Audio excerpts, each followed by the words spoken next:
This is a Glenn Greenwald article from The Intercept. MSNBC's Joy Reid claims her website was hacked. And bigoted anti-LGBT content added. A bizarre story liberal outlets ignored. Joy Reid apologized last December for a series of homophobic blog posts that she wrote from 2007 to 2009 about then-closeted Governor Charlie Crist of Florida, whom she repeatedly mocked. Most people seem to accept her apology. In 2012, the Democratic Party officially changed its position on LGBT equality. Let's see here. But the last 24 hours have changed her situation considerably, excuse me. So they unearthed some more bigoted, vicious anti-gay articles that appeared to be from her old blog. She has removed that blog from the internet. So Jamie Maz, the person that uncovered this, found the articles using the Wayback Machine, which is the Internet Digital Archive machine. But unlike the posts that she apologized for, which she said were intended to mock the hypocrisy of GOP officials, the newly discovered articles have nothing to do with GOP hypocrisy. They are just hateful, bigoted, and homophobic in their own right. So here is a summary of some of the stuff she wrote. Defending former NBA star Tim Hardaway's aggressively anti-gay comments by writing that while such comments are stupid for a public figure to make, most straight people cringe at the sight of two men kissing. Okay. What does that have to do with anything? What is that? That's such a weird defense of somebody writing homophobe. Well, most men cringe at the... How do you know, Joy Reid? Saying she couldn't go see Brokeback Mountain either, despite my sister's ringing endorsement because I didn't want to watch two male characters having sex. Does that make me homophobic? Probably. Okay. Arguing that intrinsic to being straight is finding gay sex acts gross. Defending Marine General Peter Pace after he condemned homosexual acts as immoral by suggesting his views are actually normal. To quote Morrissey, there is no such thing as normal. Opposing Harriet Mier's nomination to the Supreme Court by implying she is a closeted lesbian and comparing her lesbian haircut to those worn by the presidents of Now and Glad. All right, so the last thing here that they summarize, promoting the ugliest and most destructive stereotype of gay men as pedophile predators by suggesting that anti-gay attitudes are based in concerns that adult gay men tend to be attracted to very young post-pubescent types, bringing them into the lifestyle in a way that many people consider to be immoral, and that gay rights groups seek to organize very young, impressionable teens who may have an inclination that they are gay. So these views are fit for either one of two things, either the farthest fringe of the religious right or somebody who is very young themselves and honestly doesn't know any better. And I mean,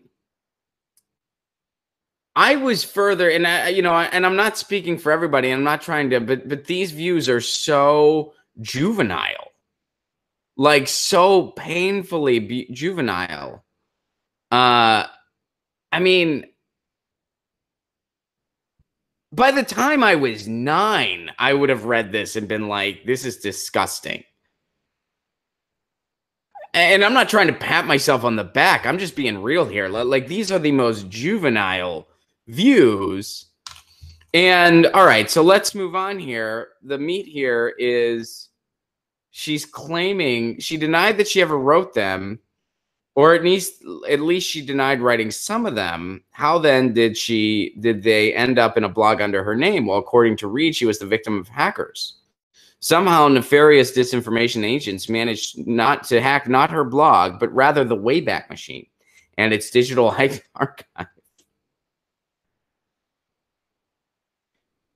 Is it technically possible? It is possible, Glenn Greenwald's saying, and yeah, it does seem like it is possible.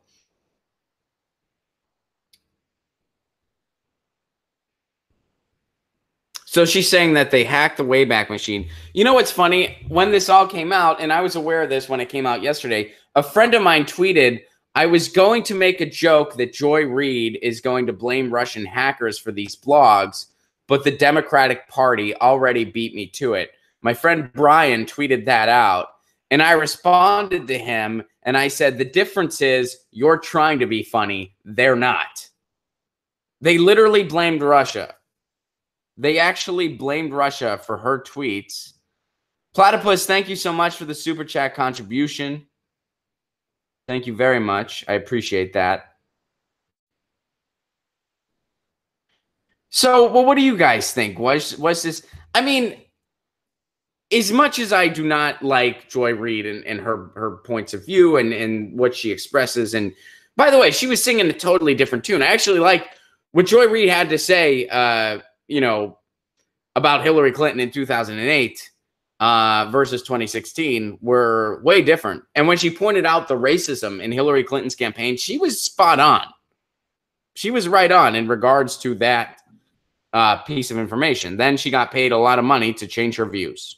So she did. Bluebell says she deleted the offensive remarks, claimed that someone hacked her account, but she didn't delete the tweets that linked to the blog post. She, quote, evolved. James says that. Wow. Yeah, I don't know. I mean, part of me finds it hard to believe that even she would write something that juvenile and archaic. I mean, if somebody just read those summaries that we just read from the Intercept article and asked me who wrote it, I would say either like somebody from Pat Robertson's ilk or like a child that honestly doesn't know any better. That would be what I would say. I would, if somebody just said, do you think Joy Reid wrote that? I would say no.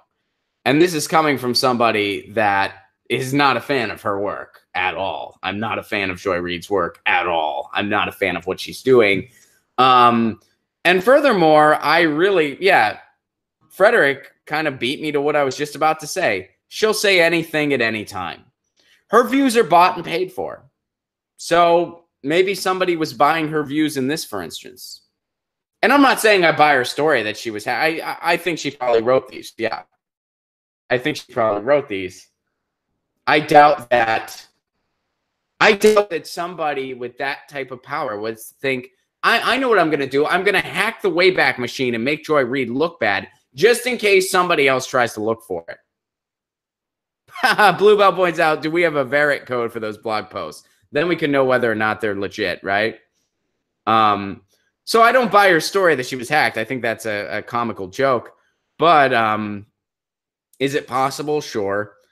And God, do I find it hard to believe that even she would write something that ridiculous and archaic. I do. But if the blog posts are there, the blog posts are there. And she's claiming that she was, quote, hacked. I have a feeling they're going to try to just ignore this until it goes away. Or MSNBC is going to let her go. I think one of those two things are going to happen. As of the recording of this, she's not been let go by NBC. But I have a feeling they'll just kind of get rid of her.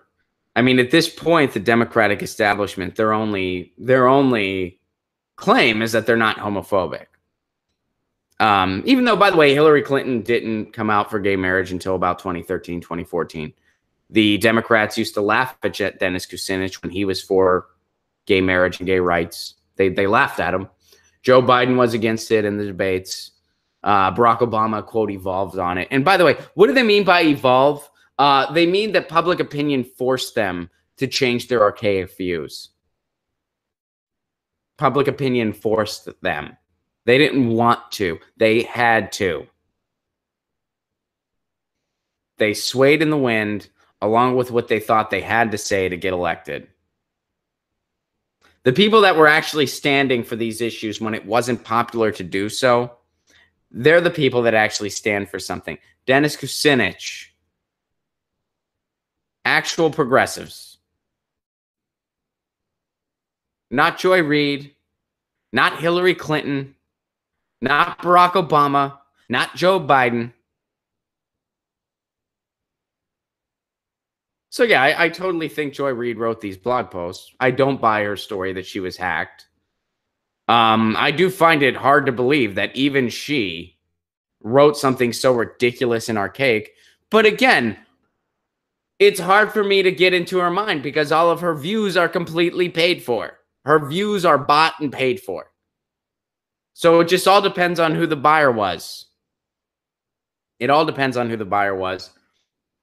And honestly, I don't really care what she thinks. I think there's a good chance she'll lose her job over this. And when she does, I don't know what she'll do next. She doesn't need money again for the rest of her life, at least I'd imagine, unless she's, not being smart with her finances. So